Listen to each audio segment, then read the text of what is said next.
तो क्यों ना गोलू को वरदान दिलाकर उसका वजन कम किया जाए। तुम्हारी भक्ति से अत्यंत प्रसन्न हूँ, बोलो क्या चाहिए तुम्हें मुझसे? धन, विद्या, स्वास्थ्य, क्या चाहिए? क्या हर किसी को अपनी तकलीफें बताते रहते हो? तकलीफें अपने सिर्फ इनके साथ शेयर किया करो, ये स्क्रीनशॉट्स भी नहीं लेते। अरे कहना क्या चाहते हो? सोशल मीडिया पर रील देखी, उसी पर भगवान का नाम लेकर खुद भी रील बना दी और भक्तों को चिपका दी। ऐसी रील तो यूजर खुद भी देखते रहते हैं, फिर इसमें नादान बालक ने कौन सा ज्ञान दे दिया। नादान बालक तो सोशल मीडिया से कोसों दूर रहता है, फिर इसको स्क्रीनशॉट का कैसा डर। बात तो सही है। और जब आप गाड़ी से उतरे तो आपके हाथ में कुछ तो पदार्थ था और आपने मुझे वो सौंपा और आपने कहा कि मैं ये ठाकुर जी के चरणों से लेके आया हूं। मैं आपको दिखाना चाहता हूं जो प्रसाद इन्होंने मुझे दिया, यही बांसुरी है। ये अनमोल उपहार मुझे अभिनव ने दिया। ठाकुर जी के चरणों में ये बांसुरी रखी हुई थी। अब क्या हुआ, ठाकुर जी के चरणों से ये बांसुरी लेके आया और रात को मेरे को स्वप्न पड़ गया। ठाकुर जी बोले, देख भाई आचार्य सुनील कुमार, छोटा सा बालक कितनी प्यारी प्रसादी लेके आया है और वो यहाँ से मेरी बांसुरी ले गया है। तेरे जन्मदिन के चक्कर में मैं यहाँ बांसुरी से वंचित हो गया हूँ। मैं बोला महाराज क्या करूं, बताओ आदेश दो। बोले बालक को एक सुंदर सी बांसुरी देके भेजो, मन मेरा प्रसन्न हो जाएगा। इस बालक को भी आशीर्वाद दूंगा, तेरे को भी आशीर्वाद दूंगा। तो जो ठाकुर जी ने बोला, मैं वो बांसुरी आपको प्रदान कर दूं। आप सबके समक्ष ये बांसुरी लेकर के और आप इसको खोलें और आप बताएं आपको ये बांसुरी कैसी लगी। बस ऐसे लोगों की वजह से ही नादान बालक एंड फैमिली को बढ़ावा मिल जाता है। जिस उम्र में स्कूल में होना चाहिए वहाँ ये बालक मंच पर इंस्टा वाले स्लोगन पढ़ के सुना रहा है। जिस उम्र में खिलौने से खेलना होता है उस समय पप्पा जी ने बालक को भगवान की प्रतिमा थमा दी है। नादान बालक की इतनी ट्रोलिंग होने के बाद भी बड़े बड़े मंचों पर जाकर ज्ञान झाड़ा जा रहा है, बैनर लगाए जा रहे हैं, गोलू को वीआईपी ट्रीटमेंट मिल रहा है, पुलिस वाले और बॉडीगार्ड गोलू के पीछे चल रहे हैं।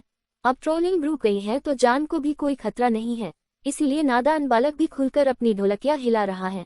नादान बालक की भक्ति का नाम लेकर पप्पा जी एंड फैमिली दिल्ली छोड़कर मथुरा में शिफ्ट हो गए हैं ताकि गोलू के लिए कभी कंटेंट की कमी न होने पाए। मथुरा के मंदिरों में अक्सर भारी भीड़ पाई जाती है, लेकिन इस भारी शरीर के लिए हमेशा सबसे आगे जगह बन ही जाती है।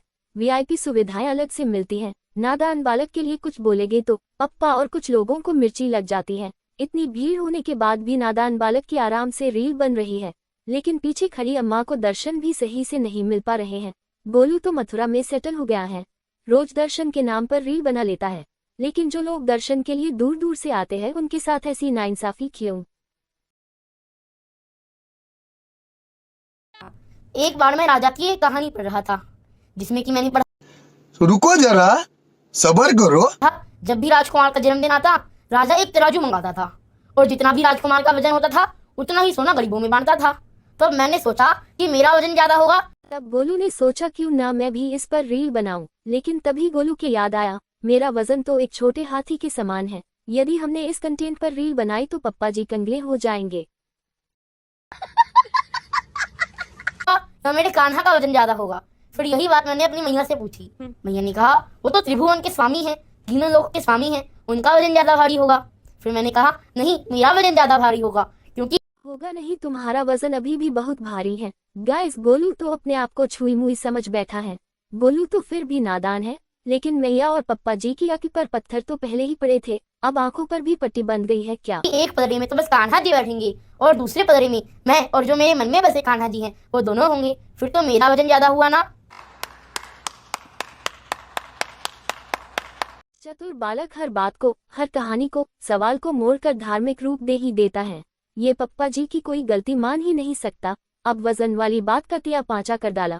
गोलू हर बात में कहानी सुनाने लग जाता है। गोलू, मेरी बात मानो तो एक कहानी अपने मैया और पापा को भी सुना दो और उन्हें समझाओ थोड़ा मेरी सेहत पर भी ध्यान दे।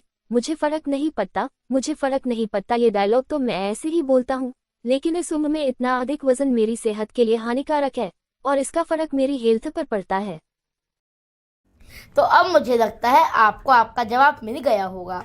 हमारे सवालों के जवाब तो हमें नहीं मिले, खैर छोड़ो, लेकिन अब हम तुम्हें तुम्हारे स्टाइल में समझाते हैं। गोलू कान्हा जी का भक्त होने का दावा करता है और हर सवाल में कान्हा जी को आगे कर देता है, तो क्यों ना हम भी गोलू को तुलतुले शरीर के नुकसान बताएं। गोलू के पास अब टाइम तो है नहीं कि वेट कम कर सके, क्योंकि पप्पा जी का बिजनेस आगे जो बढ़ाना है, तो क्यों ना गोलू का काम आसान कर दिया जाए और गोलू का वजन भी कम हो जाए, क्योंकि गोलू को मेहनत करना तो आता ही नहीं, तभी तो ये बिजनेस चूज किया है।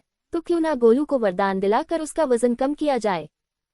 तुम्हारी भक्ति से अत्यंत प्रसन्न हूँ, बोलो क्या चाहिए तुम्हें मुझसे? धन, विद्या, स्वास्थ्य, क्या चाहिए? रुको जरा, सबर करो। आना जी, आप मेरे साथ एक रील बना लो, बहुत व्यूज आएंगे और लाइक्स भी बहुत आएंगे, मेरे तो रातों रात फॉलोअर्स डबल हो जाएंगे। इसकी माँ का भोला चेहरा। क्या हुआ? चलिए मैं आपकी भी फॉलोअर्स बढ़वा दूंगा, आप अपनी आईडी बताइए। क्या हुआ बताइए?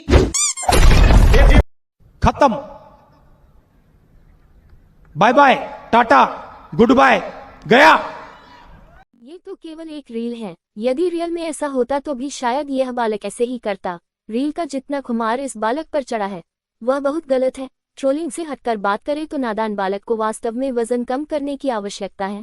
गाइस, गोलू के वजन पर उसके पप्पा जी और मैया को आप क्या टिप्स देना चाहेंगे? कमेंट अवश्य कीजिएगा और वीडियो पसंद आया हो तो लाइक करना बिल्कुल ना भूले। Thanks for watching.